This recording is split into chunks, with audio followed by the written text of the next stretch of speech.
Okay. No problem. You have a nice All day. right. Before I share my screen, I just want to say Happy New Year to everyone. I'm glad to be back. I've been living with Titian for about 9 months. It's been a very interesting experience. I really hope he had whispered some interesting things about his life into my ear. He didn't. He's very silent about his life. Most of his correspondences are about commissioned works, but even more importantly, mostly about getting money for his children. Does that sound familiar? Or saying, hey, you haven't paid me. So most of his correspondences were about finances, nothing said about art, but others spoke a lot about his art. So hold on, I'm going to share the screen. It's always first one is the most confusing.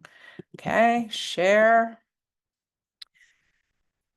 Now I need to find play, which is what I had the problem with doing before. There it is. Okay. Okay. Everybody see it? Yes, thank you. Okay, fantastic. All right, so why did I choose to spend 9 months living with Titian?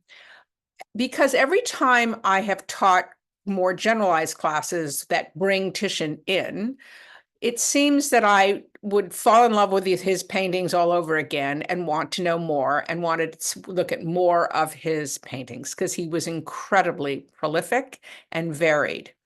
And let's just start with these two quotes. I've got some great quotes about him.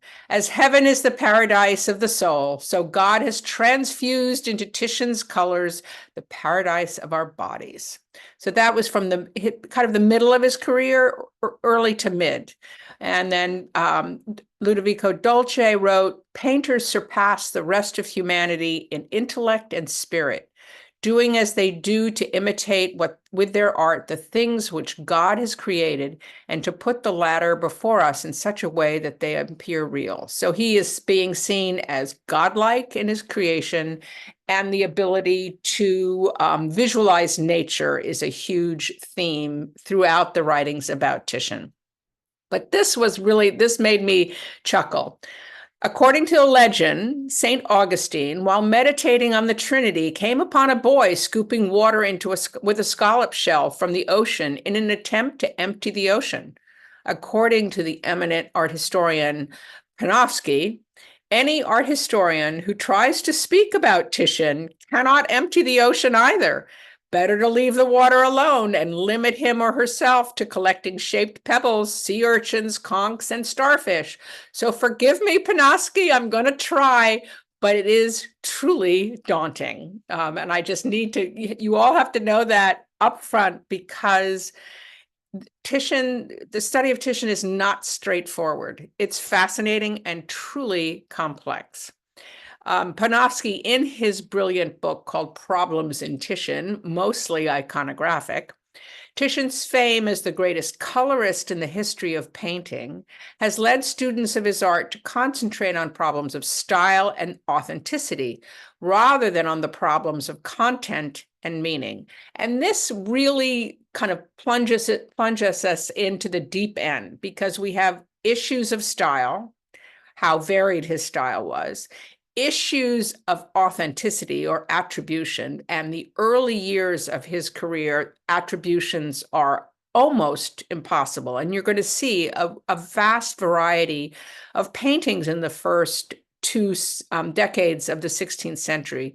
There was, in fact, an exhibit, I think it just recently closed, in Munich, that a friend saw and brought me the catalog, called Venezia 500, Venezia 500, where it was really focusing on those first two decades of the 16th century and how we don't know who Giorgione is, we don't know who Titian is, and there are all these other artists that we've barely heard of, and they're all painting and kind of revitalizing and revolutionizing painting, and attributions go back and forth all the time. So it's a little confusing. I'll do the best, but there are times when I'm confused as well. So many paintings, so many questions. All right. This is Pietro it's on your handout. This is Pietro Aretino writing a description of the beauties of Venetian skyline, skies, water reflections, whatever, and saying, oh, Titian, where are you now? So his description relates to what he feels Titian was able to accomplish in his paintings.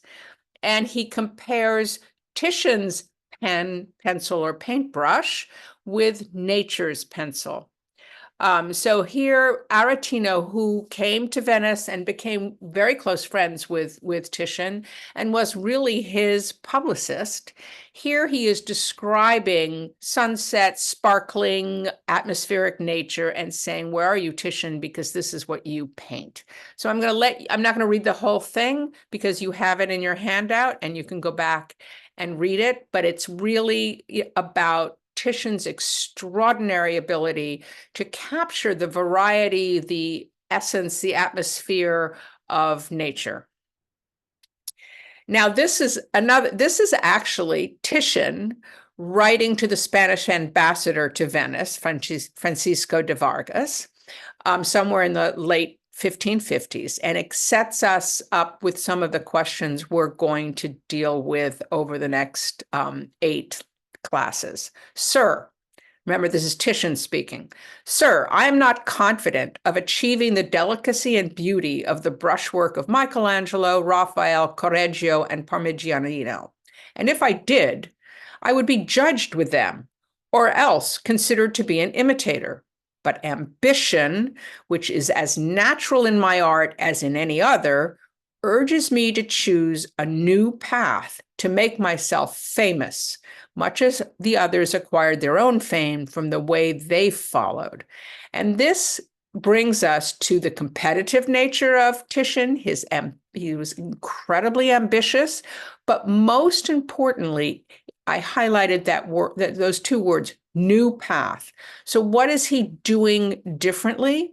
And more importantly, how is he absorbing, appropriating things from central Italy, from Rome, from Michelangelo, from Raphael, less so Correggio and Parmigianino, and from antiquity? So we're going to try and look at his art in what is he doing, what is his new path? And we have to remember that he was not born in Venice. He is not a Venetian. And that with his competitive nature, he truly transformed the art of painting. And many artists consider Titian one of the most influential artists of all time. So today we're just going to do a survey, an introduction, basically because there are few paintings that don't fit larger categories, and I wanted to be able to discuss them because they're fantastic. And then we're going to go into thematic classes. We're going to look at his early years, the complicated years. We're going to look at his patrons, at his portraits, at his religious paintings, at his mythologies. I'm probably forgetting one. And we're going to end with one of the, I had more fun with the last class, which is the influence of Titian. Obviously on such artists as Rubens or Velázquez, but later as well, even all the way to Hans Richter. So today is kind of a mixed bag. Let's get to know Titian. So as I said, he's non-Venetian. He was born in Cadore, in northern Italy. You see where his birthplace is in the little map in the lower left. And like everything else in the early years, no one knows when he was born. There are all sorts of different theories based on how old he claimed to be in his old age. And it is believed that he exaggerated his age to make it seem more remarkable what he was accomplishing. So the consensus calls it that he was born somewhere around 1490 and lived into his late 80s. But as you can see on this slide, there are different opinions as well. And I show you a detail in the lower right of his presentation of the Virgin, which we're going to look at today, to remind you that he never forgot his home. Those mountains from Cadore are often depicted in his paintings, as you see there. This is his birthplace, at the house, and we believe the portrait on the right, the portrait of a man in armor, is a portrait of his father, Gregorio de Conte Vecelli, who was a significant individual, a counselor and a soldier, and a merchant overseeing grain stores, inspector of mines, and captain of the militia, why he's in armor. And he sent his 2 boys, Francesco and Titian when they were very young, like around 10, to be apprenticed to an artist, Sebastiano Zuccato. Unknown. We have only one work, which I don't think I'm showing you today, but I'm showing you next week. One painting from the 1470s, but he was a mosaicist and worked on the mosaics in San Marco along with his workshop. From studying with Zuccato, the boys, Francesco and Titian, went to the workshop of Gentile Bellini and then into the workshop of Giovanni Bellini. And remembering that he's not a Venetian, he always wanted to distinguish himself from those workshops. And I think it's also because he was so ambitious. And he was able to avoid all the controls of the Venetian state. I need to remind you that in Venice, you were not allowed to show off. You had to subsume your identity to that of a citizen of Venice. It didn't always work, particularly youth before they joined the Great Council would dress up and flaunt their wealth and their good looks and whatever. But Titian could promote himself in a way that Venetians were not expected to. And as you'll see, he attracted a series of great non-Venetian clients. So if we look at his early years, he slowly disengages from the tradition of Leonardo, who visited Venice briefly in 1500, Bellini, and Giorgione. And he came into contact with the classical world, particularly through drawings and woodcuts that traveled, but through the Grimani collection, which now is exhibited in the Palazzo Grimani in Venice, and just through contacts and antiquities that were found in Padua and beyond.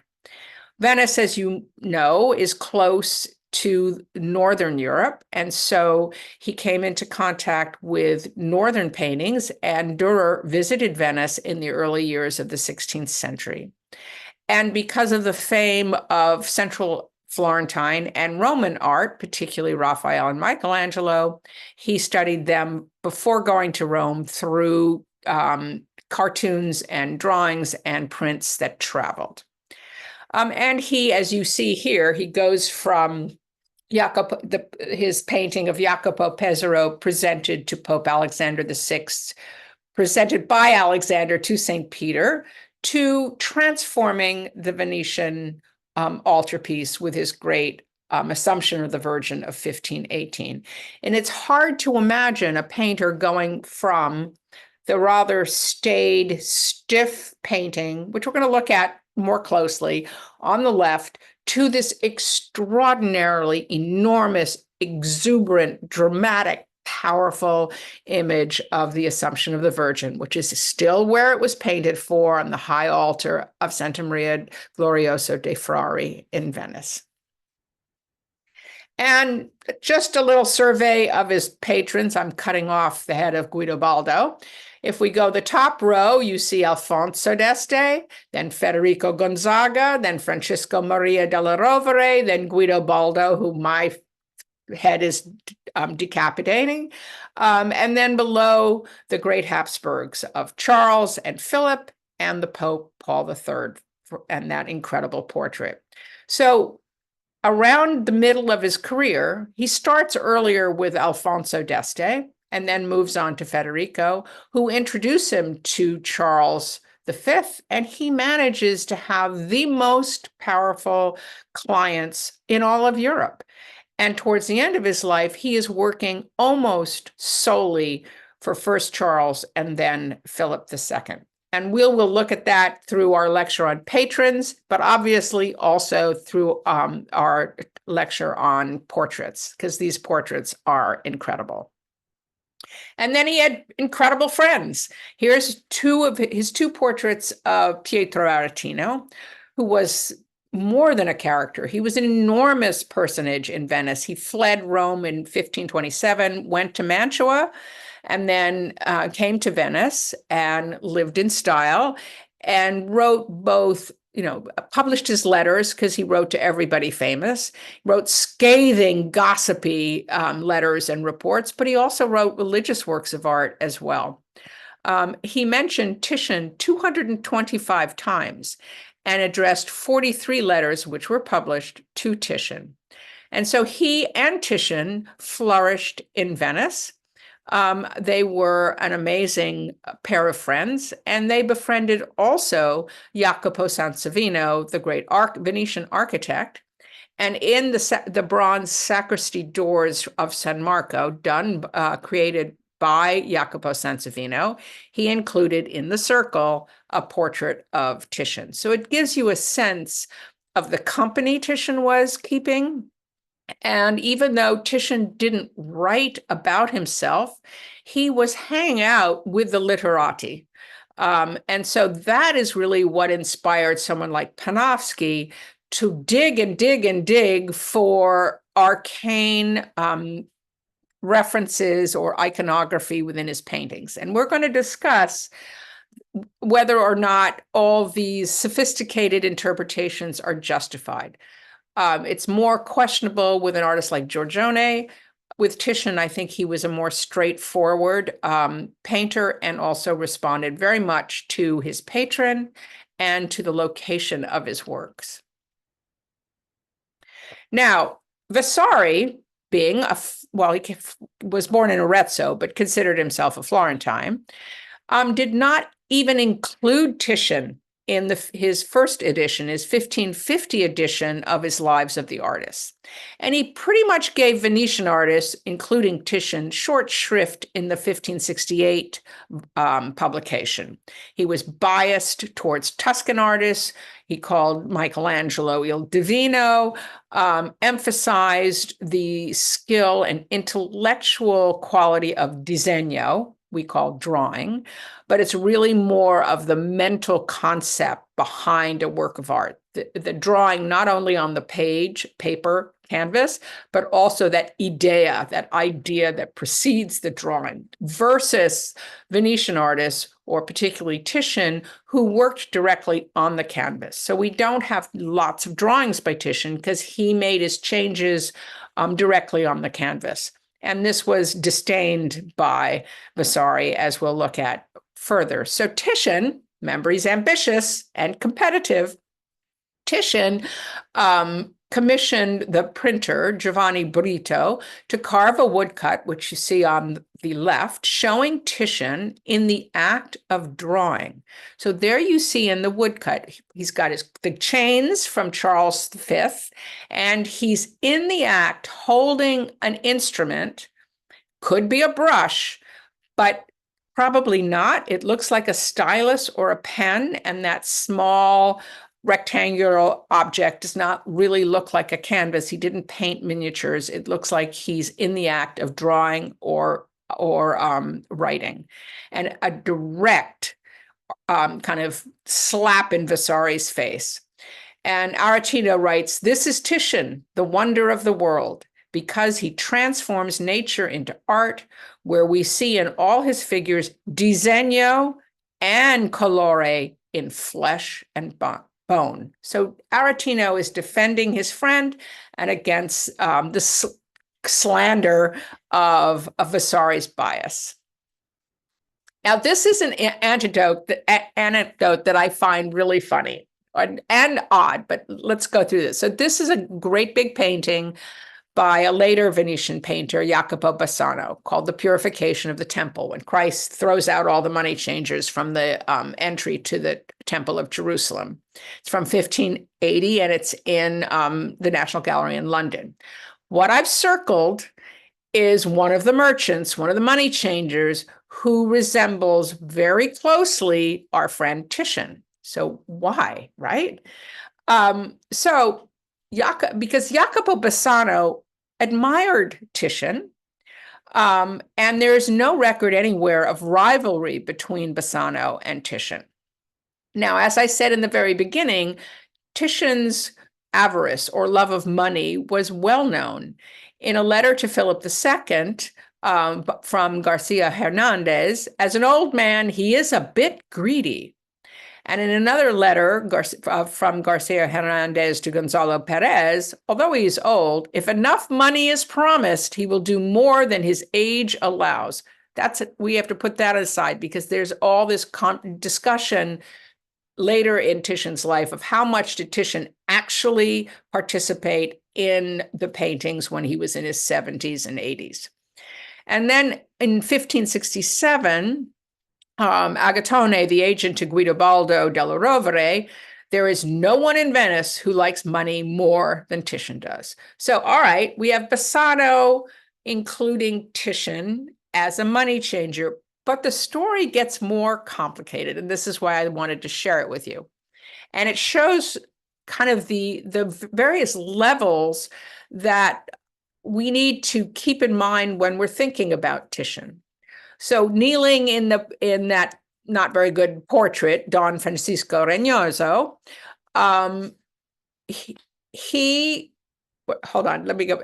Guzman de Silva, the Spanish ambassador to Venice, in a letter to Balthazar authorizing payment, says 260 excudi of gold, which are owed to him, Orazio, Titian's son, and Titian, his father, for two paintings, one of Noah's Ark and the other of Moses, which they have made for this guy, Don Francisco Reynoso. So there are two paintings that we have no record of as being by Titian that need to be paid for. No such works survive. And so what is this? Where are these paintings that Titian supposedly painted? Well, as it turns out, Titian or his son sent two works by Jacopo Bassano to Spain after Titian had bought two, one of Noah, and sold them to Reynoso for 150 scudi as being by Titian. And here they are. Two paintings by Jacopo Bassano, one, the Israelites drinking the miraculous water, and the other, the animals entering the ark, that were sold to Reynoso as Titian's. Now you wonder, why? Well, obviously Titian really didn't want to paint them. But what's also fantastic is that this brought the knowledge of Bassano to the Spanish court, and he became one of their most favorite painters.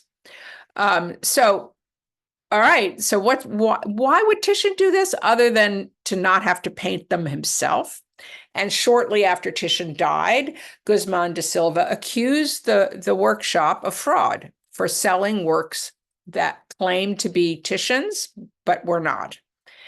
And there seems to be a very Panaski-like reason for this. If we believe that Titian was this sophisticated in comparing himself to the greatest Greek artists. And if he didn't do it, others did compare him to Apelles, and we'll see that today. So supposedly, according to Pliny in his Natural History, the Greek artist Apelles visited Protogenes in Rhodes and was surprised by how little Protogenes was getting paid and told him that he was asking too little for his works. So Apelles bought two of his paintings and then planned to sell them for a great profit as his own, which is exactly what Titian did with these two Jacopo Bassano paintings. So I'm trying to give you a sense of Titian's personality. Hard to get when you have to kind of use external evidence to inform how we view this great artist.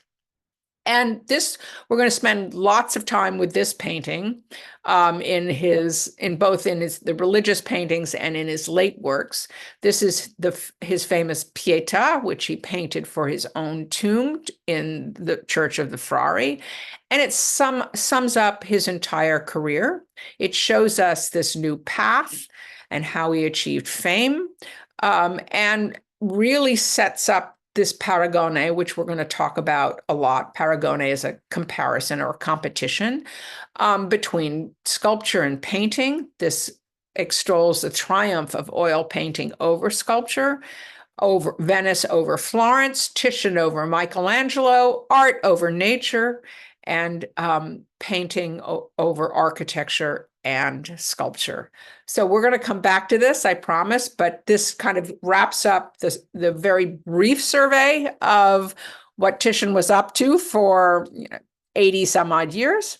And now we're going to go back. So I show you two portraits. On the left, Titian's portrait of his teacher, Giovanni Bellini, from about 1511. And we have almost no secure dates. So usually you're going to see circa 1511. And on the right is a 1505 portrait by, I think it's his last, Giovanni Bellini's last portrait of a young man. Yes, it says last surviving portrait, possibly of the humanist Pietro Bembo, definitely of a Venetian in his subdued black costume. And certainly, I think you can see that we're in two different worlds. The immediacy of Titian's portrait of Bellini is so different from the restraint and the removal of the figure behind a parapet. So whereas Giovanni Bellini's portrait is of like a Roman portrait bust, so shoulders up, behind a parapet. Giovanni Bellini signs on the cartellino on that parapet, so he places himself between us, the viewer, and the man portrayed, so that we have no direct access to the man, either physically or very much in terms intellectually, in terms of what is going on in his mind. He's set in a very typical Bellini landscape, which just highlights, he is highlighted in his black clothing against that landscape. Very differently, Titian places Bellini, if that is indeed Bellini's hand, the importance of Bellini's hand in his art, right there to us. We can reach out and touch it. So he's part of our world. He's no longer separated from us. And he has this wonderful beginning of a turn, and the folds of his clothing gives his body mass.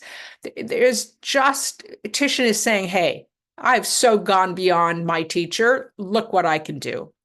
He has echoes of Bellini's landscape towards which Bellini looks, with the sheep in the field and the feathery trees, but we're in a very, very different world, which is pretty much what Titian does almost immediately when he starts painting in Venice. And here I show you one of Bellini's beautiful altarpieces, the San Giovanni Crisostomo altarpiece, which was completed in 1513. And I compare it to Titian's early St. Mark enthroned from 1508, 1509, originally for Santo Spirito, now in the Salute, his first independent commission. And we're again in a completely different world. The scale of the figures, the accessibility of the figures, the movement of the figures, the dynamic cast of shadow. He just energizes and reinvents how figures are portrayed in religious paintings, which is not to take away from Bellini, whom I adore, but it's such a different world. Or I'm hoping you don't have a bar across the Bellini's Detroit Madonna's face. I'm hoping you don't. So looking at what Titian does in the more intimate form of Madonna and Child, and also it's very possible, Bellini was no slouch and he was competitive as well. And it's very likely that he was learning and taking from Titian as much as, if not more, than Titian was evolving beyond Bellini. So I show you Giovanni Bellini's Detroit Madonna from 1509 and his Brera Madonna from 1510. Bellini starts painting directly on canvas or panel.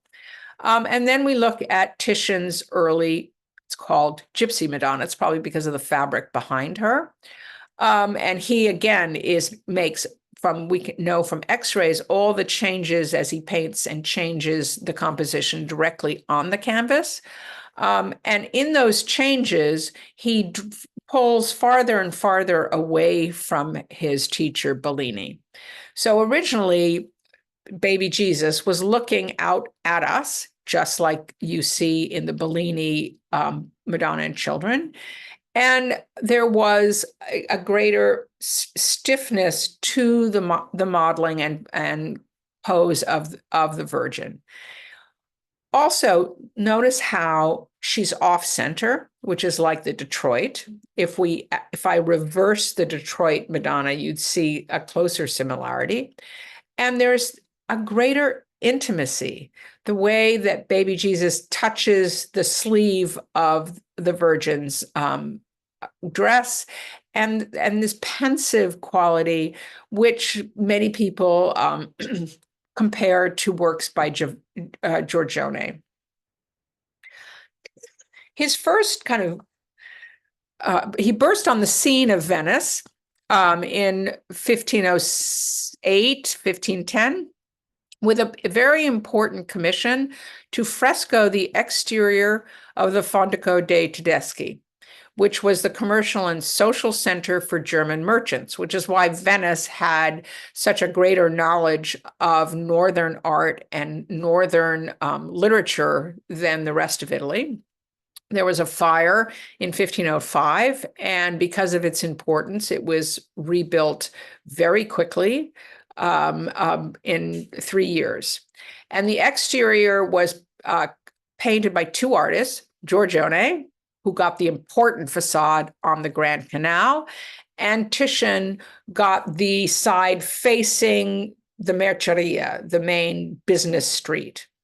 And obviously, Venice and frescoes are not close companions. The weather damages frescoes terribly.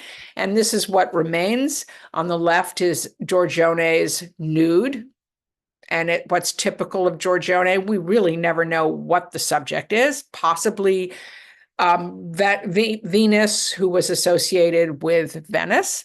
And Titian's far clearer, a figure of most likely Justice from 1509, monumental, massive figure in movement, possibly as a warning to the North because Emperor Maximilian was invading Italy. And I show you that this theme of justice was one that was being commissioned for public places in Venice because one of the flag bases outside of San Marco by Leopardi from about the same time, 1505, shows the figure of justice. Now, Dürer, as I said, comes to Venice as well. He comes twice, but firstly in 1505. And he wrote back one of my favorite statements is, here I'm treated like a prince. There I'm in the North, I'm treating as a nobody, but I think he used a more powerful term than nobody. And he was closely associated with Bellini. They exchanged works of art. Erasmus called him Apelles of the Black Lines. And I show you the Feast of the Rosary, which he painted in 1506 while in Venice, commissioned by the great banker Jakob Fugger for the church that faced the Fondaco dei Tedeschi, San Bartolomeo on the Rialto, which was the national German church.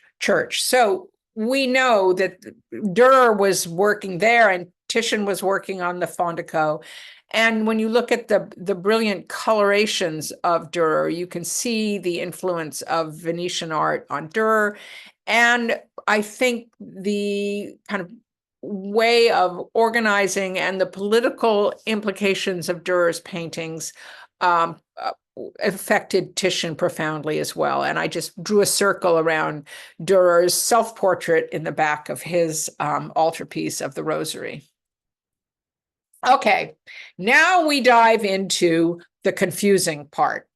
So this painting, Portrait of a Venetian Gentleman, around 1510 in Washington, D.C., has been attributed to a multitude of different artists, Giorgione, Titian, Licinio, I mean, endless. And now if you go to the National Gallery website, it's actually not exhibited, which I find surprising because it's an incredible portrait. but it's now attributed to an artist called Giovanni Cariani. And I show you two of Cariani's paintings in the upper right, one portrait of Francesco Albani and one a musical concert. I'm not convinced. Now, I'm not a Titian scholar and I'm not a connoisseur, but I find the painting of the Venetian gentleman far more dramatic and powerful than either of the Cariani that I show you. And I'm not showing you bad Carianis. There are not a lot of Carianis out there. And Vasari talks about this issue. Therefore, when Titian observed the method and style of Giorgione, he abandoned the style of Bellini, although he had not followed it for long, and drew closer to Giorgione's, imitating his work so well in such a short time that his paintings were sometimes mistaken and attributed to Giorgione. So what we have is Titian and Giorgione going back and forth all the time by art historians, and a basic ignoring of other artists painting at the same time, like Giovanni Cariani. But let me just show you the next slide. We know that the portrait of a woman, La Schiavona, is a Titian. And for me, she and the Venetian gentleman seem to have a lot in common in the forceful presence, the monumentality of the figure, and the overall composition of the marble parapet. He added later the raised parapet for his portrait of a woman and included her sculpted profile. Again, I think beginning that conversation of which is better, sculpture or painting, the Paragone. Here, Titian says, I can do it both ways. I can show you her front, I can show you her side, I can do it in faux sculpture, and I can do it in paint. And I just reminded you of Raphael's portrait of Maddalena Strozzi, Doni, who is a rather monumental image as well. What I find really interesting is that we believe that Titian's portrait of a woman was painted probably without a commission. So he is painting works that can show his skill. And I wonder why I'm just not convinced that the Cariani is a Cariani, because it just speaks to me with a force that seems more Titian-like than Cariani. We'll come back. We're going to be doing a whole class on portraiture. So then I was thinking about, what does signature tell us? So here I show you Titian's tribute money from about 1516, which was commissioned by Alfonso d'Este to be part of the door of his coin and medal cabinet. And Titian signed it in a very unusual place. It's the first work he signed, except we could say TV is a kind of signature below this, the portrait of a woman. But here he signs it on the inside of or on the shirt collar of the Pharisee. And the Pharisee, I might add, has also been suggested to be a self-portrait. So I'm not sure. I'm not convinced of that. I'll show it to you later. He seems a bit old for Titian at 1516. But this is also an important moment when Titian goes to Ferrara. It's when he first meets with Alfonso d'Este, and Alfonso becomes one of his most important patrons. So Vasari describes Titian's Head of Christ as stupendous and miraculous. And the envoy of Charles V was surprised that any artist could compete with Dürer so well. That's according to Rodolfo. So what about this Head of Christ? I had never heard of the Lentulus letter, which was widely circulated, published in the early part of the 15th century as supposedly an original document, a letter written by a Roman official who was in Jerusalem, contemporary of Jesus, and gave a description of Jesus's appearance. Very idealized, beautiful, elegant, refined, gentle, blah, blah, blah. I'm not going to read that to you. And I show you a 1510 woodcut by Birkmeyer up with a portrait of Christ. So this is where Christ's idealized appearance comes into the Italian Renaissance. And of course, we have this great comparison between the idealized image of Christ and the rougher portrayal of the Pharisee. Compressed, so you have that relationship emphasized.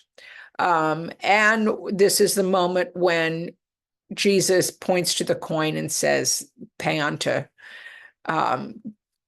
Herod what is owed to Herod. So, influence of Durer. I show you Durer's Christ Among the Doctors, painted while he was in Venice, possibly as a gift to Giovanni Bellini, and that hideous. Can I show you? I don't know how, I can't make my pointer work here. So the profile of this sneering guy in the white cap, right to the right of the idealized young Christ, is clearly a caricature, but also the balding man with the hooked nose seems to be very similar to Titian's image of the Pharisee. And it brings up the importance of Leonardo and his caricatures or kind of explorations of different expressions, and reminding you that Leonardo visited Venice in 1500 and was very close and influential on the work of Giorgione. So this is an unusual subject. It's slightly different than Masaccio's famous tribute money. Possibly the first example of this version of the subject, and it was of great significance to Alfonso. And remember, Titian was highly responsive to his patrons. He understood them and knew what they wanted. And the other thing that's quite unique about Titian is his sensitivity to sight, which we will see particularly when we look at his altarpieces in the Frari. So remembering that this was going to be part of a door of a coin and metal cabinet, the subject makes sense. And Alfonso also coined his own coins, which you see in black and white, and he is portraying himself there as a new Caesar. And so Ferrara was in a bit of a bind in these years because the territory around Ferrara was occupied both by the papacy and by the emperor. And so he was kind of being pushed and pulled by both imperial forces and papal forces. And he was particularly annoyed with the papacy and opposed their kind of territorial aggression. And we think that this has something, he's basically saying, hey, papal states, you stick to things with the church and you leave the other to me. And the other interesting point is that Jesus is not holding the coin, he's touching the coin. And in a letter to Alfonso, from his Venetian agent complaining about Titian's non-deliveries, Titian replied that his wish to please the Duke was so great that he would make him counterfeit coins, farebbe moneta false, just as he had in the tribute money. So we have these wonderful potential elements that go into this small early painting of Titian for one of his greatest patrons. And there's another interpretation of coins, clearly not identifiable even with a close-up. And before the Reformation, a coin was a metaphor for the soul, stamped with the likeness of God. And the collecting of ancient coins, which Alfonso was doing, was a pursuit of classical virtue infused with Christian grace. So you have both the negative, pay unto Caesar what is due Caesar, but you also have a reference to kind of virtue and to spirit in this intimate image. Now, in the adjacent room, not that long after, 6 years later, Titian paints a series of mythologies, which we will look at. And here is the Bacchanal of the Andrians. We're in very different worlds. We're in a coin cabinet in his study, and we're in a mythological studiolo, I think a place engaged for amorous affairs and intellectual conversation. And why do I compare why am I putting these two side by side, other than that they were in adjacent rooms? Well, look where his signature is here. It's on the inside, and it's something tucked into her blouse, and signed Titianus F. Facit made this. And you're wondering why the location of these signatures for Alfonso. Is it a subtle way that Titian is expressing his closeness to Alfonso d'Este, his intimate relationship? And I don't mean anything other than close friendship. It would seem so, that there is something here telling us about his relationship with his patron.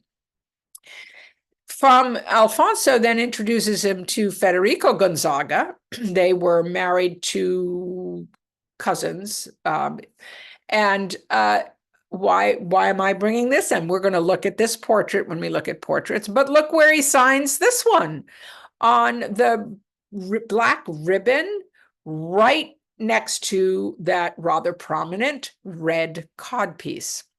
And so are these Titian's way of kind of elevating his relationship to these powerful aristocrats ruling over Italy?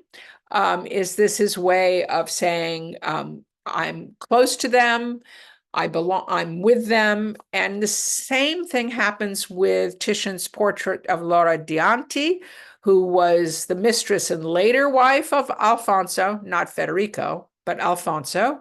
And it's signed, I couldn't get a close-up that shows the actual signature. It's on the gold band on her sleeve just above the white ruffled undershirt. And that brought to mind, you can see how my mind works, the Raphael or Giulio Romano portrait of La Foranina, and who is probably Margherita Luti, and mistress of Raphael.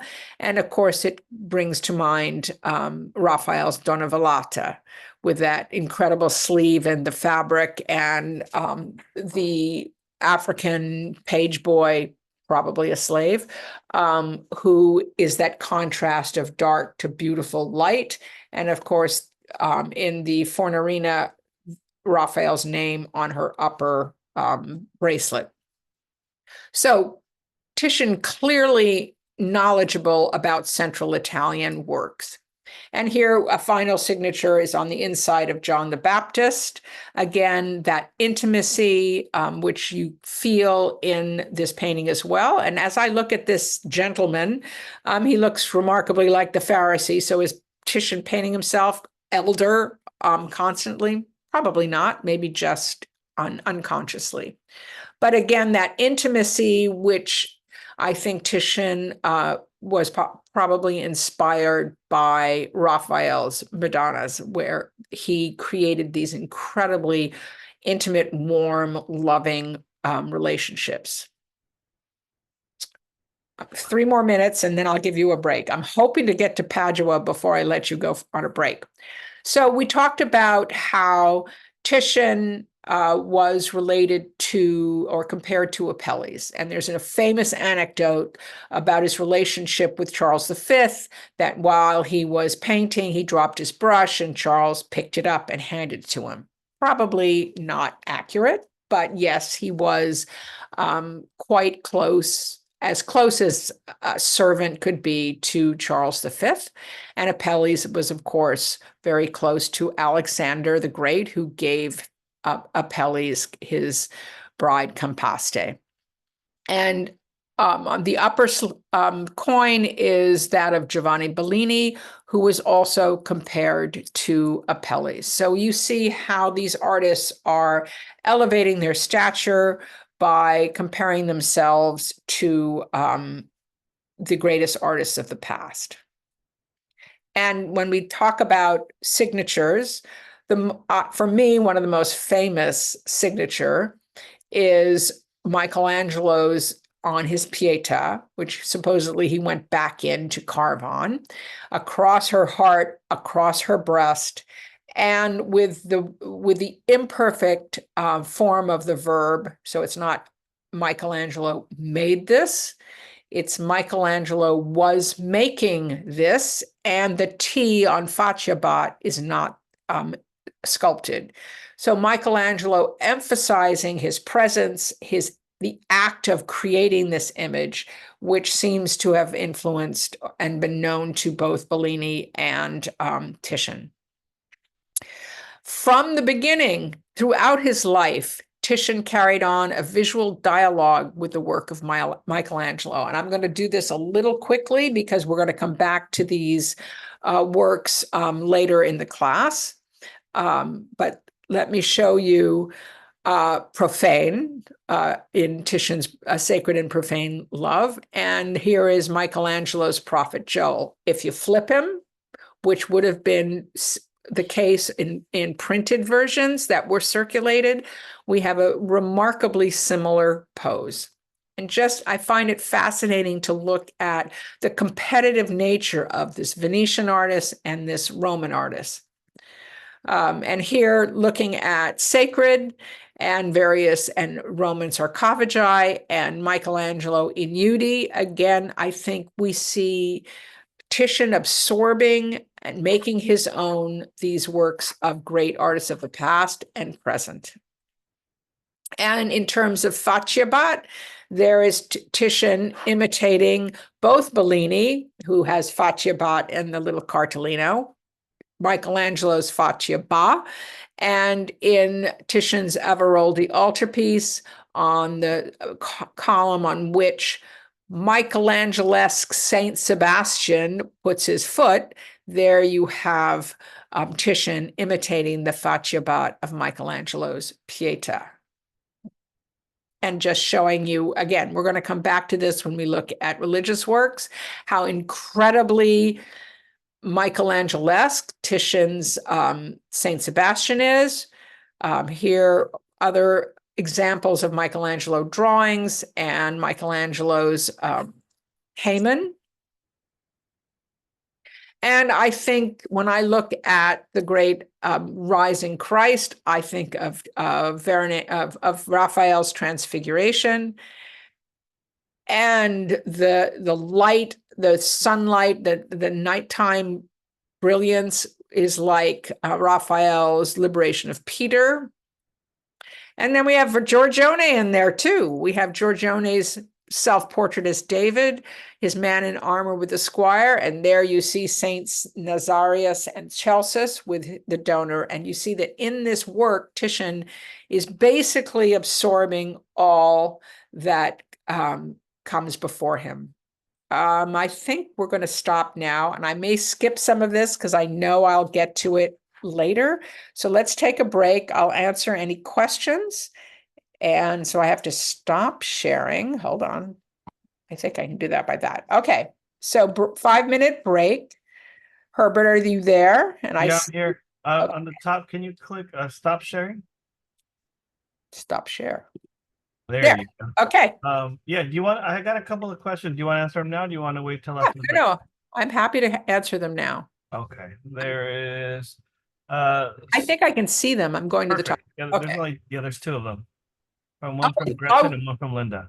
Fantastic. I didn't know they were on display in the Morgan Library. That's wonderful. Any of this? Oh, probably not. Absolutely not. He wouldn't have given any money to Bassano. He was too greedy. The whole screen shows, the whole screen shows the video. Oh, that's it. Yeah. Have you know how to fix that? You don't want to look at me. Yeah, I think that was it. Yeah, and Okay. If anybody has any questions or want to raise their hand, we can have more questions. But I think that's all the questions we have for right now. Okay. So let's do 10 minutes. How much did you say? 5 minutes? 5 minutes. I always have too much. I have to skip ahead a little bit. All right. We'll see you guys at 11 o'clock. Okay. Thank you. I'm going to stay here. If you want to ask questions, I'm here, but I might stop video. Perfect. If anybody wants to unmute, let me know. We'll help you guys unmute.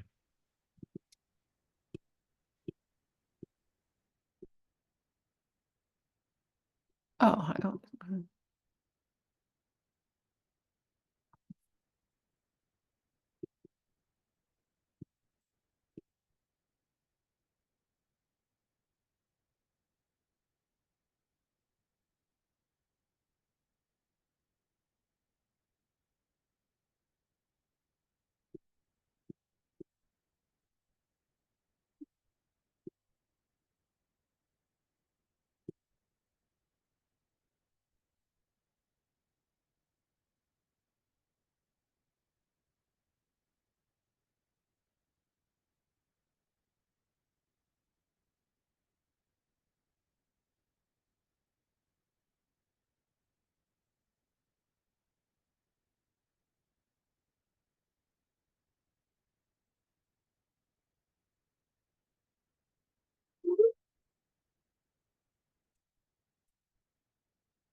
Hey, Sunny, Hi. you ready? Yep. All Okay. right. Why don't you go back to sharing screen and then we can start. Okay. Perfect. Thank you. Play.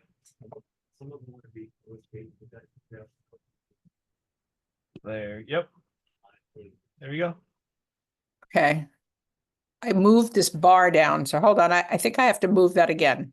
Need to If get you that go, out. Yeah. if you go to play, hit Uh-huh. play, Yeah.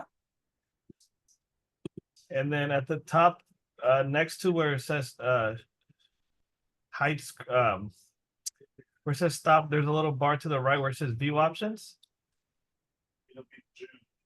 Okay, And then you can, no, it's gone. It's all right. okay, It's fine. okay, okay, go ahead.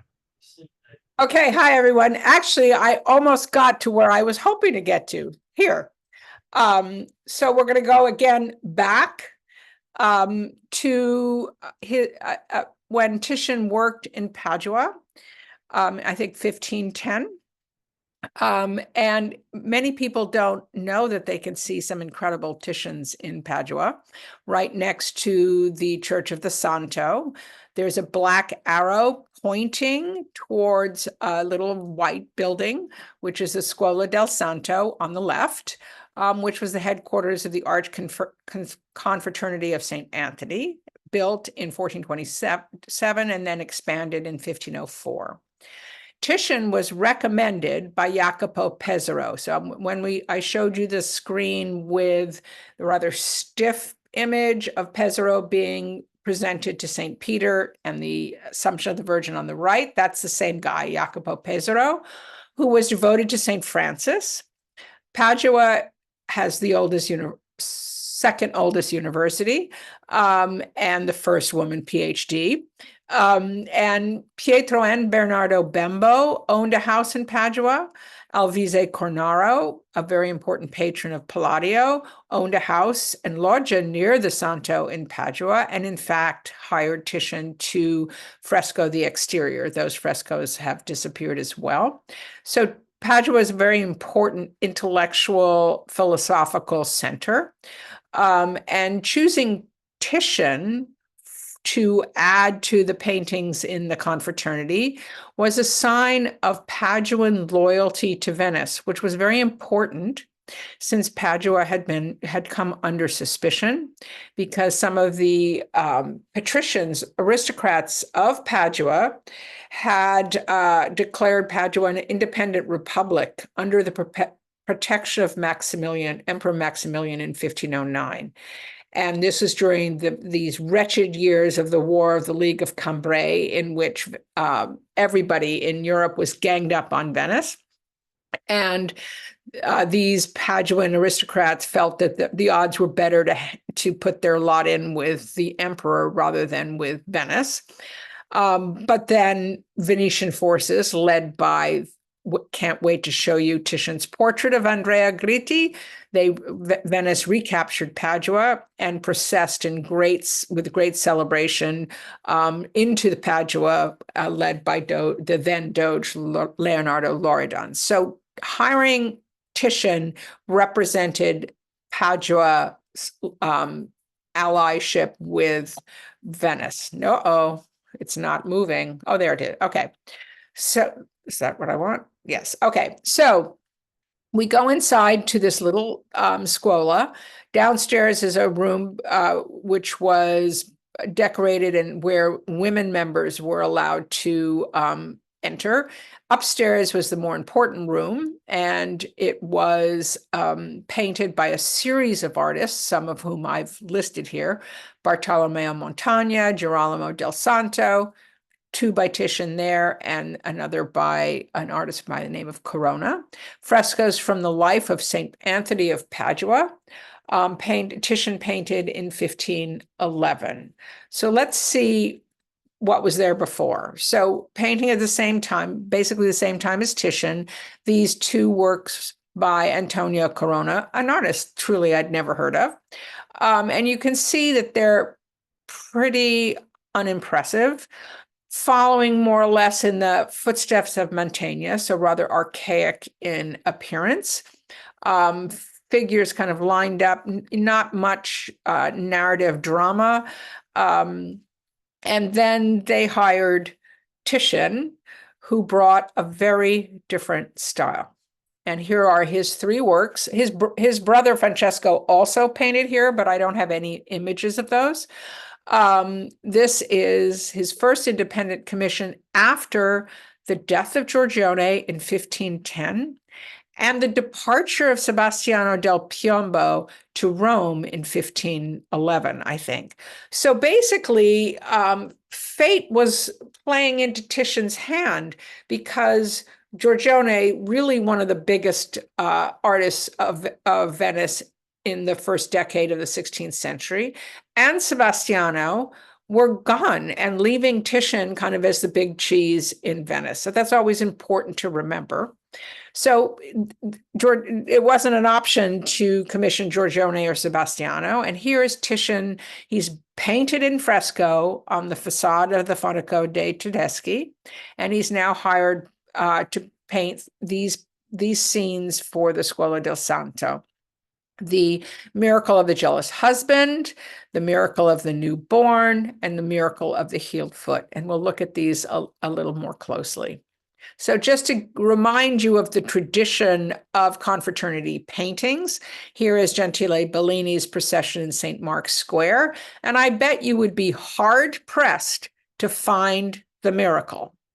So if you look just to the right of the center in the foreground, you see a pretty hefty guy in red on his knees.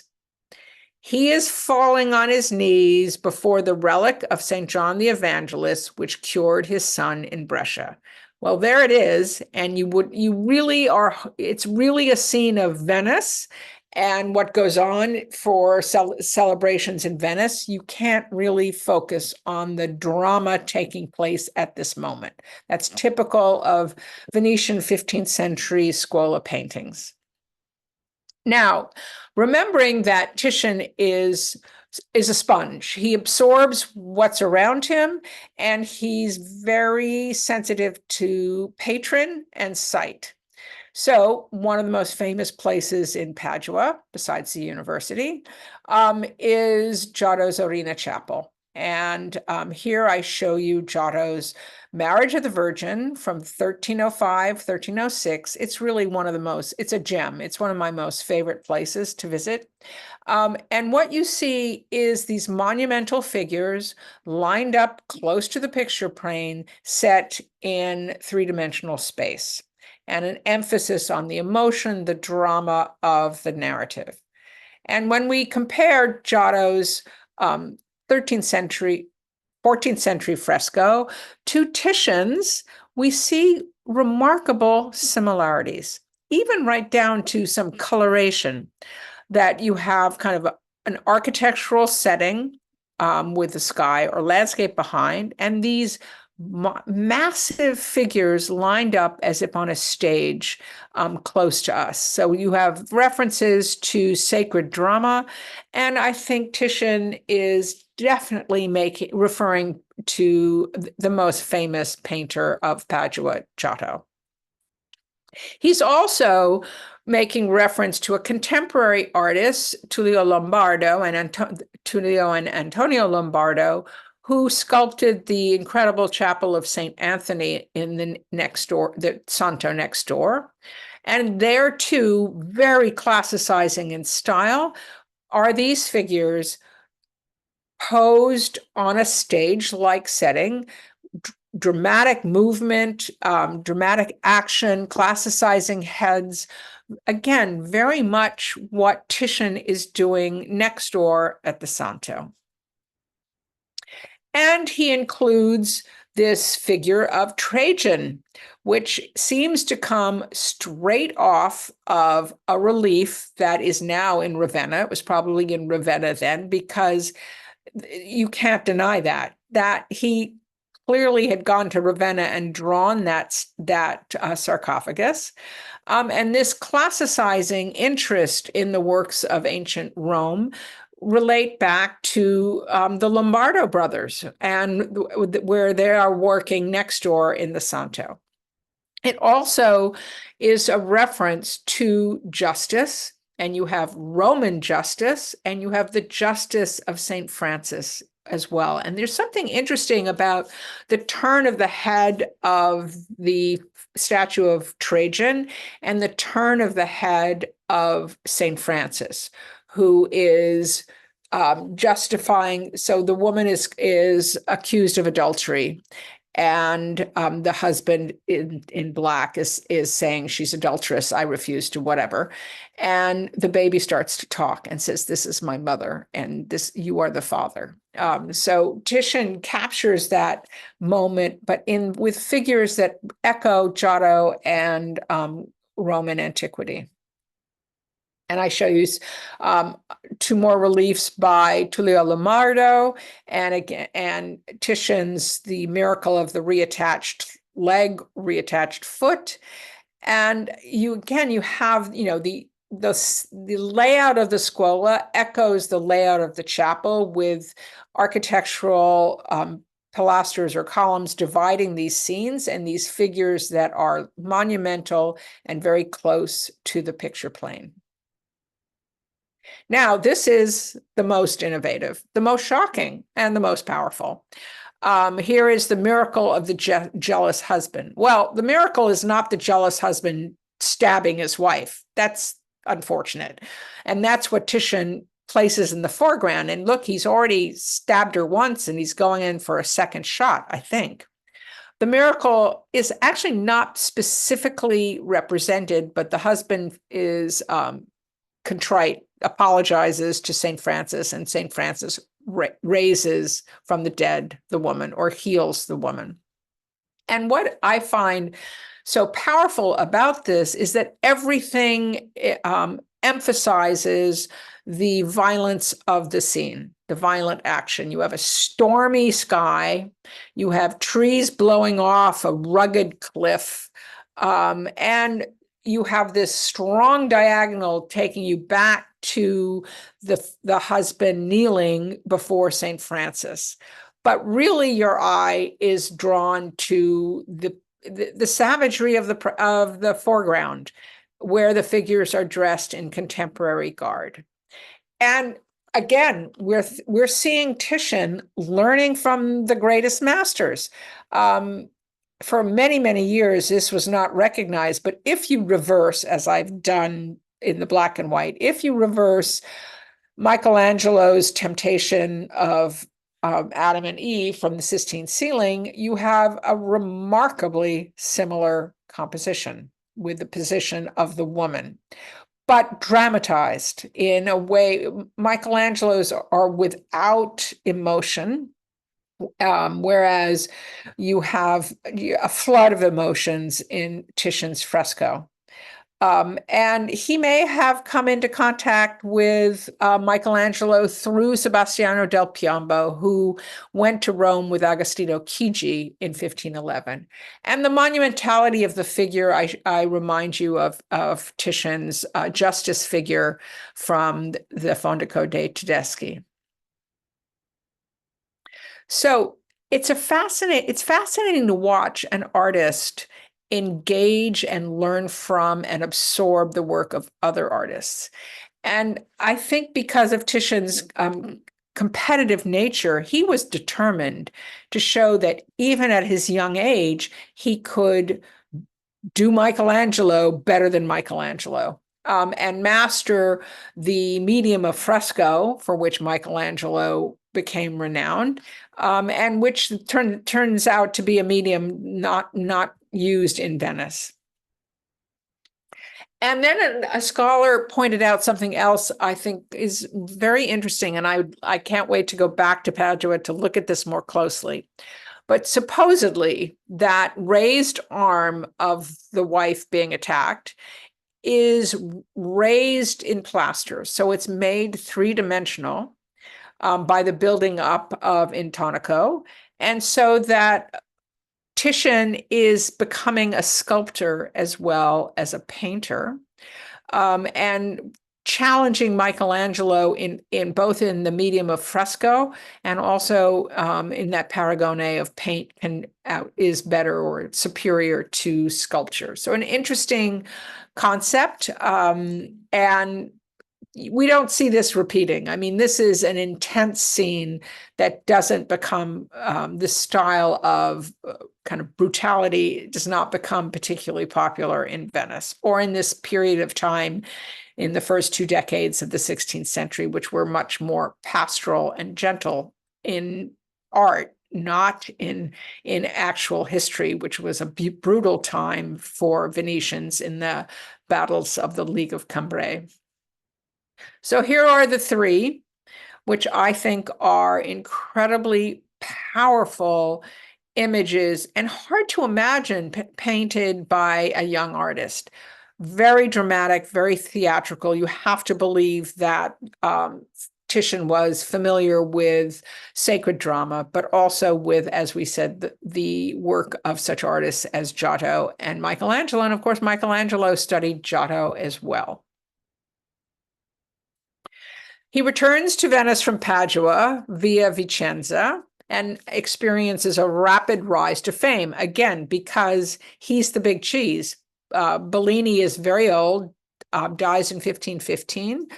Giorgione is dead from the plague, and Sebastiano del Piombo has gone to Rome. In 1513, Titian is invited to Rome by Pietro Bembo, but refuses, staying in Venice to strengthen his stature in Venice. So he's savvy. He knows he wants to, become the painter to the Republic, the heir to Giovanni Bellini, and he stays around in order to do that. He offers to replace a 14th century mural in the Sala del Maggior Concilio with a battle scene in oil that no other painter had ever dared to undertake. Again, a reference to Apelles. He takes no money for it, and he has just 2 assistants, and he promises to paint this work if he receives the first broker's patent, which was then held by Giovanni Bellini. And he indeed is elevated to the rank of official painter to the Serenissima, receives an annual salary, tax-free, in return for painting portraits like you see way up high, and he almost never did, votive images, and a shield for the Doge's boat, the Bucentoro, for every Doge. I don't think he did that either. And Giovanni Bellini got angry and persuaded the government to rescind this appointment, but relented when Titian agreed to complete Bellini's Feast of the Gods, which we'll see. All right, so Titian is moving up in the ranks.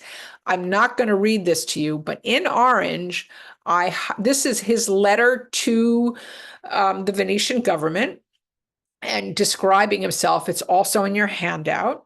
He wants to leave some memory in this great city. So he wants to be known and remembered in Venice. He wants to do those things that are most difficult that no other painter until now had wished to undertake. And he wants this sansaria, this lifetime salary, with the same terms and conditions that Giovanni Bellini received. So he emphasizes in this lengthy paragraph that he's not a Venetian, that he has painted, learned from childhood, and born with the skill. So born, not made. He is loyal to Venice, does not go to Rome, or does not work for other lords, and wants to do that which is most difficult, like Apelles. And according to Pliny, Apelles undertook the most difficult tasks, skillful in painting battles. No artist could repair his Venus Anadyomene, and Titian also wants to claim that he is the heir to Giovanni Bellini. So we get a sense of his ambitions. Now, he then went on to paint this Battle of Cador, which burned in the 1577 fire. So all I can show you about this monumental gift to the state of Venice is a Rubens sketch after it and a print by Giulio Fontana. So we can only imagine that in this, not only is Titian competing with Apelles, but he's looking at Roman sarcophagi, but he's also competing with the greatest competition of the moment, the Leonardo-Michelangelo contest in Florence with the Battle of Anghiari and Battle of Cascina. And actually, Titian sees a piece of the cartoon of Michelangelo's Battle of Cascina that was owned by Ludovico Gonzaga. So can't show you anything more, but an important moment in the career of Titian. And as I referenced, or as Titian, as I said, that Bellini relented when Titian completed his Feast of the Gods. So Giovanni Bellini painted for Alfonso d'Este this painting, the Feast of the Gods, but it was then painted over by Dosso Dossi and finally by Titian. And Alfonso d'Este was imitating Isabella d'Este in wanting to have all the greatest artists work for him in his studiolo. So he got Bellini. He tried to get Raphael. Didn't happen. He tried, well, we're going to look at this much more closely. He tried to get Fra Bartolomeo. He died. He got Dosso Dossi. Michelangelo refused. So he ended up with Titian. This is when Titian first went to Ferrara. And these are the 4 mythological scenes that we are going to look at when we look at mythologies. These are fantastic images, but they're only a small sampling of Titian's extraordinary mythological imagery. So he comes back to Venice and he's given a commission for another scuola, the Scuola della Carità. So he's worked in Padua. Now he works, this is now in the Accademia, which was the Scuola della Carità, which was founded in 1260. It was the first Scuola Grande. And the Sala del Albergo, where the officials would meet, was added in the middle of the 15th century. So just to remind you what Venetian scuole looked like, this is a reconstruction of the albergo of the Scuola Grande di San Marco with the great Gentile Bellini imagery. Again, smaller figures, massive panoramas of Venetian life. Here's Gentile and Giovanni Bellini's St. Mark preaching in Alexandria. There's St. Mark, rather small in scale, but really what the focus is the setting. And Titian's is a very different, but still grand, sweeping image. And according to Dolce, it is in Titian alone that one sees gathered together to perfection all of the excellent features which have been individually present in many cases. So let's look at this. This is one of my favorites. You saw the background detail because it references Titian's birthplace in Cadore. And the figures, again, like we saw in Padua, are much grander, closer to the picture frame, closer to us. We feel as if we can step into the scene, even though it's up above us. Those doors were cut in later, or at least the one on the left was cut in later. And there's no mystery as to the subject matter because there is the Virgin in an aureole of golden light as she ascends the steps towards the priest. And David Rozan, one of the great scholars of Venetian painting, pointed out that this is an image of the diffusion of divine light into the world from Ecclesiastes. As a cloud, I covered all the earth. I dwell in the highest places, and my throne is a pillar of cloud. And there we see that incredible cloud hovering above the mountains of Cadore and the obelisk with the golden sphere, and the Virgin Mary taking this divine light as she ascends the monumental staircase. I compare it to Carpaccio's Arrival of the Ambassadors from the great series of paintings of the Legend of St. Ursula. And again, just to remind us that how different Titian is in his approach to these panoramic scenes. Very different feeling, not to take away from Carpaccio's extraordinary map-like representation of a very complex legend, which he sets in Venice and with tripartite divisions, with the arrival of the ambassadors and Ursula speaking to her father. Or I can show you a more contemporary Cima de Colignano presentation of the Virgin. Again, figures are smaller. The Virgin almost gets lost as she's highlighted against the landscape in comparison to Titian's focus on this brave and predestined elevation of the Virgin. So let's look more closely. Again, Titian is highly sensitive to his patrons' needs and desires. And I love this detail. Look at the building behind the temple. It is precisely the same brickwork that is on the Doge's palace. So that is basically says the Doge's palace in Venice becomes the modern temple of wisdom and justice, which is what it was viewed as. And that the temple, although not in the style of San Marco, is a reference to this is taking place in Venice without that huge backdrop that was typical of the 15th century. Now we have a subtle but very obvious reference to the presentation of the Virgin taking place in Venice.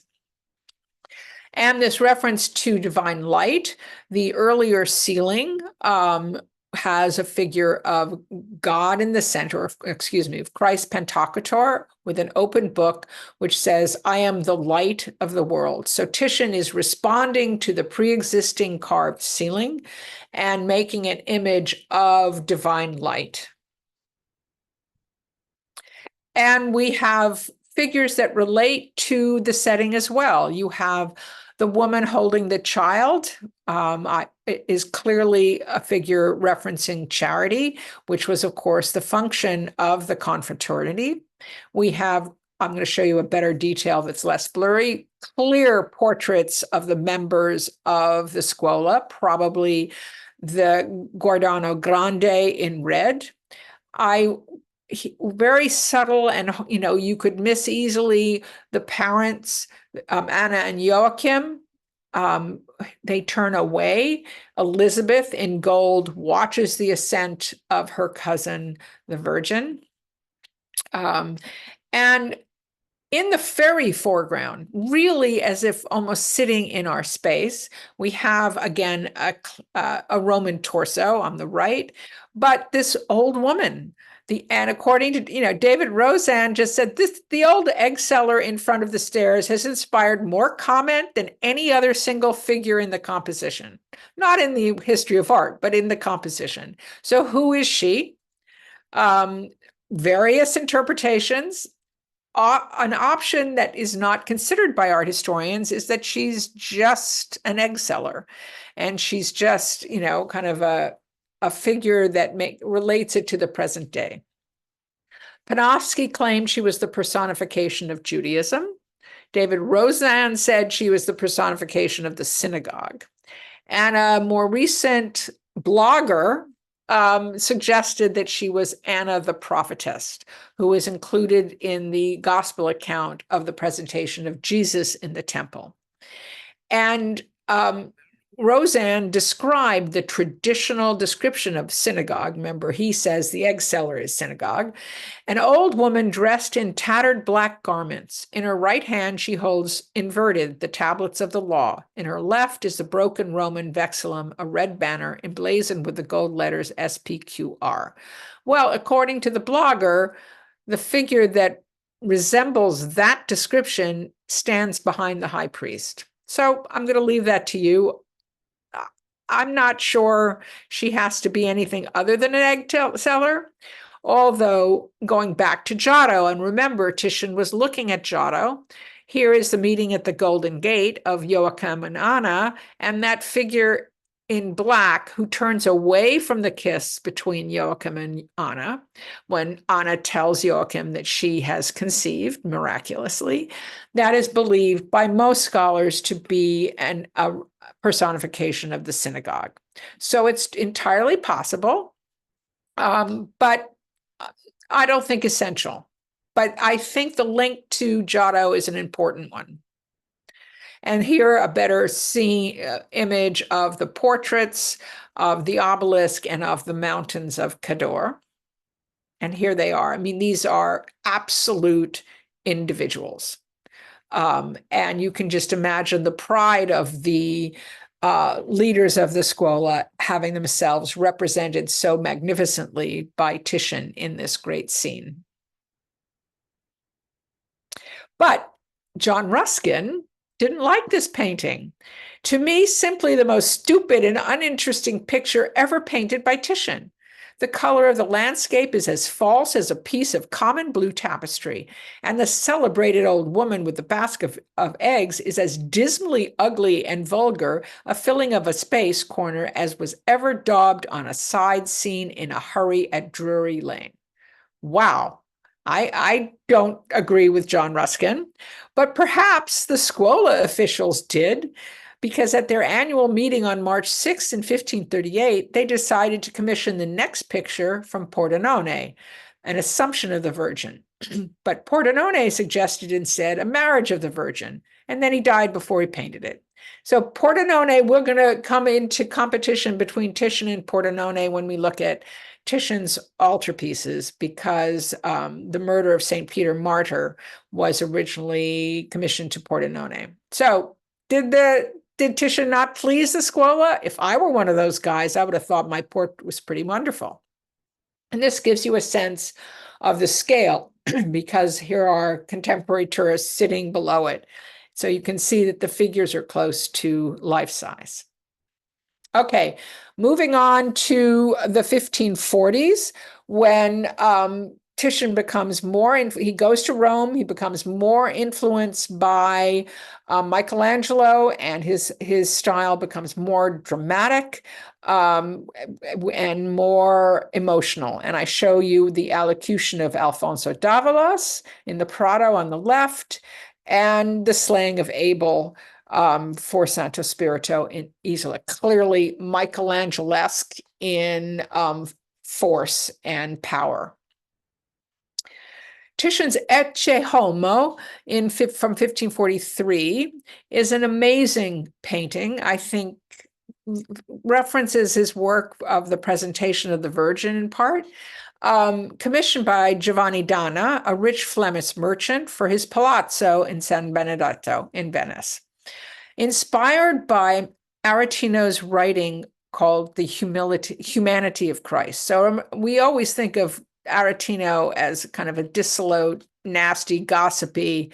He also was deeply religious and wrote the Humanity of Christ, and also, I think, A Life of the Virgin. It was published in 1535 and many times afterwards, and also possibly influenced by Aquino's first Lenten sermon in Venice. And this brings up a really interesting issue that becomes important in the later half of the 16th century: the proximity of Venice to the north, the distancy of Venice from the papacy, and the interest and tolerance of Protestant thinking and freedom of the press, if you might say, of Venice toward this period of spiritual toleration and tumult in the second half of the 16th century. So who are these figures? You see a turban guy. He seems to definitely reference Suleiman the Magnificent, who was attacking Venetian outposts and threatening Italy. Aquino is possibly the man in the middle next to the fat guy, and next to the right of the girl in white, which people have claimed is Titian's daughter. I think she's there as an image of purity, of innocence, at a moment when Christ is betrayed.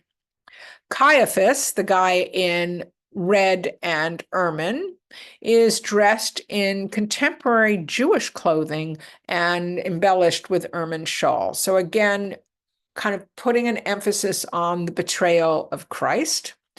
And Giovanni Danna's grandfather was ennobled by the Habsburgs for their contributions to the war against the Turks, which would explain why in the lower left, the figure with his in the cuirass with his back to us is holding a double-headed shield of the Habsburgs.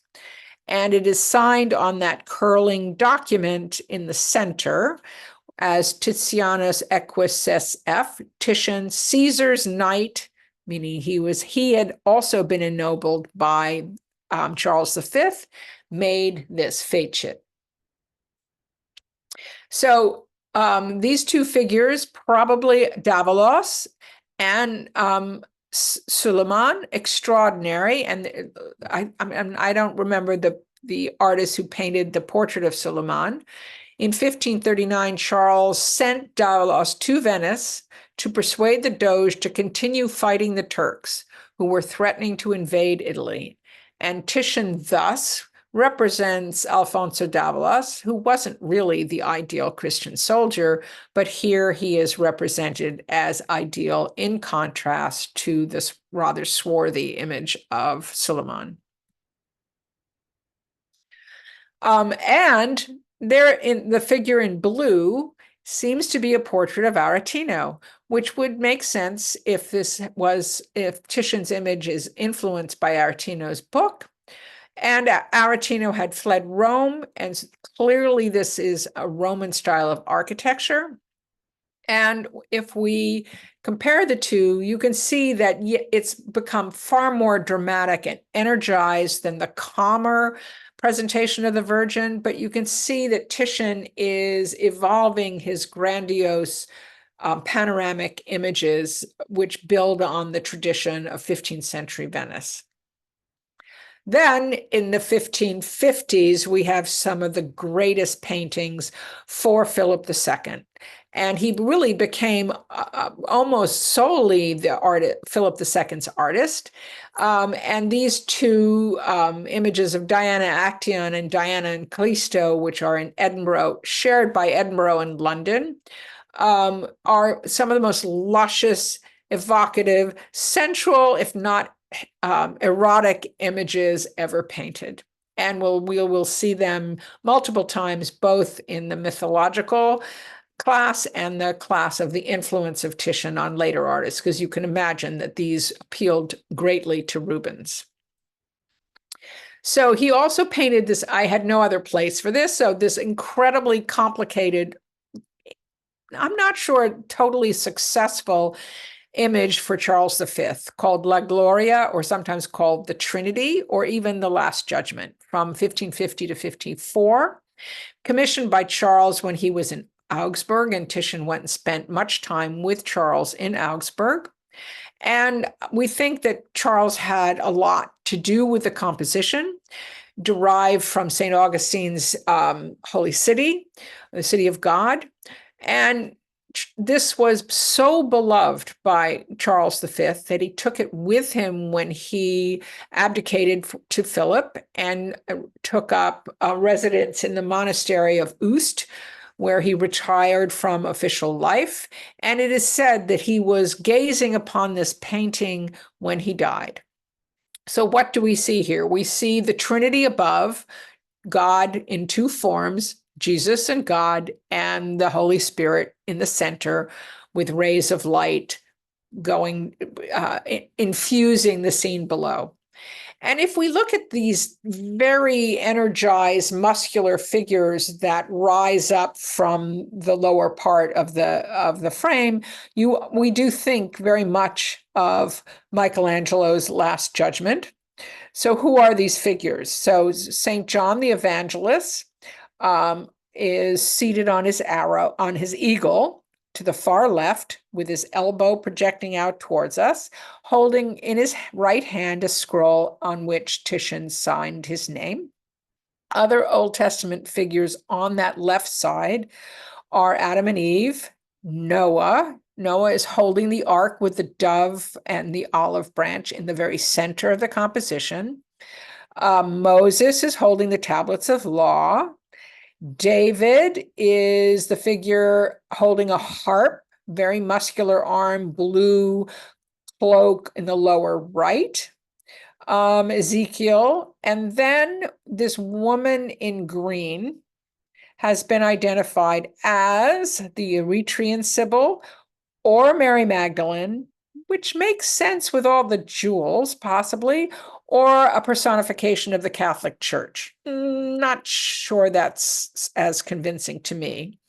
And then in the upper right, we see kneeling with the crown at his knees. We see Charles V and his wife Isabella behind him with an angel presenting them to the Trinity. Philip, you see his face pretty prominently there. Joanna, the blonde, below him, right off to the edge. And then, is it possible that the bearded figure, the gray bearded figure, could be Pietro Aretino? Possibly. It kind of does look like one of Titian's portrait of him looking up, or actually in Veronese's Marriage at Cana, that's quite similar. But it seems very likely that the white bearded figure with his arm outstretched to the far right is a self-portrait of Titian.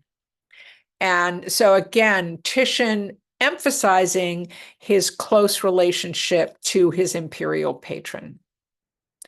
And then these very late works, which we're going to have a whole class on Titian's late style as a culmination of his entire career, as a revolution in the style of painting, as a dialogue and competition with earlier artists, and just promoting Venice as the future of painting. But we'll come back to this.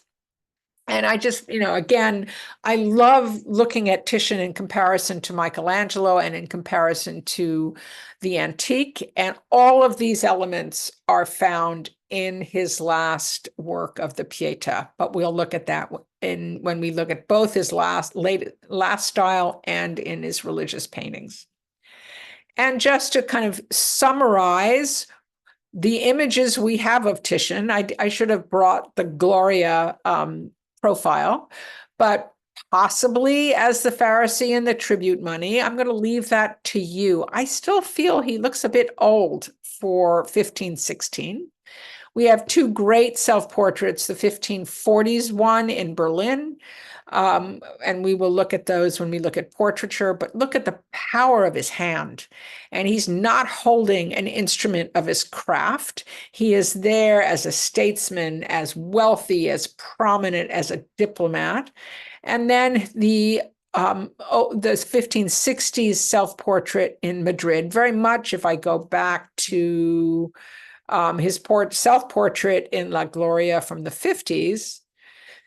Here, the aged artist holding again the instrument of his craft, but again with the golden chains given to him by Charles V. And this very weird image that is discussed endlessly, called the Allegory of Prudence. We'll look at this as well, where it seems to be Titian on the left, Francesco in the center, and Orazio on the far right. But we'll discuss this because it's really a complicated. And Panofsky loved it. This is his kind of thing. The more obscure, the more fascinating to him. And this is kind of a wonderful place to end, and I'm miraculously on time.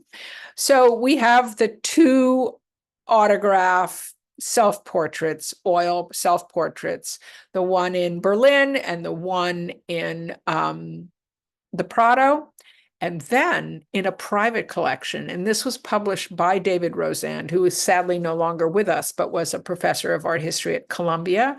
This drawing, this self-portrait drawing of Titian, and he looks very much like what we would think he would, and very intimate. I wonder I would love to know the provenance of this portrait, but it's a wonderful glimpse of this aging artist that seems to combine both the aspects of both the previous oils. And we're going to discuss the role of the workshop, the structure of the workshop, It was primarily a family workshop, but had some others working there as well. And how much did Titian really paint in his later years, and how much was painted by the workshop and then reworked by Titian? He seemed to have a tendency to start something, step away from it, turn it away from him, and return to it. And that's been revealed through X-rays and reflectography. So here we have on the left a portrait medallion of Titian holding a portrait of his son.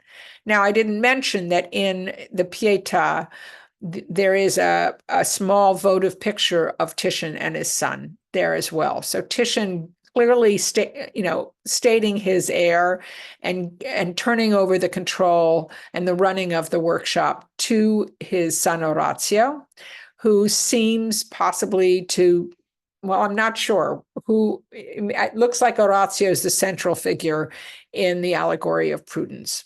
So we're going to have to look at some paintings that might not be the greatest because of the workshop participation. And the other thing that Titian did was paint multiple versions of the same subject with slight changes. And that's going to be an interesting thing to look at as well. And I think that was my last slide. Remarkable. I don't usually end on time. You So exactly on time today too. amazing. I'm happy to add, there's 3 new messages. I'm happy to answer any questions. Hold on, let me see if I can scroll down to get them. Hold on.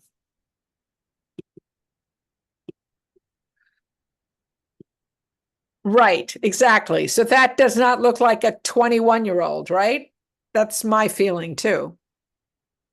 Isn't Ruskin the same guy whose wife Effie ultimately yes, yes. Ruskin liked Gothic Venice, not Renaissance Venice. So I've never agreed with Ruskin, but not that I don't like Gothic Venice, but wrong century. No, it's not the wrong century.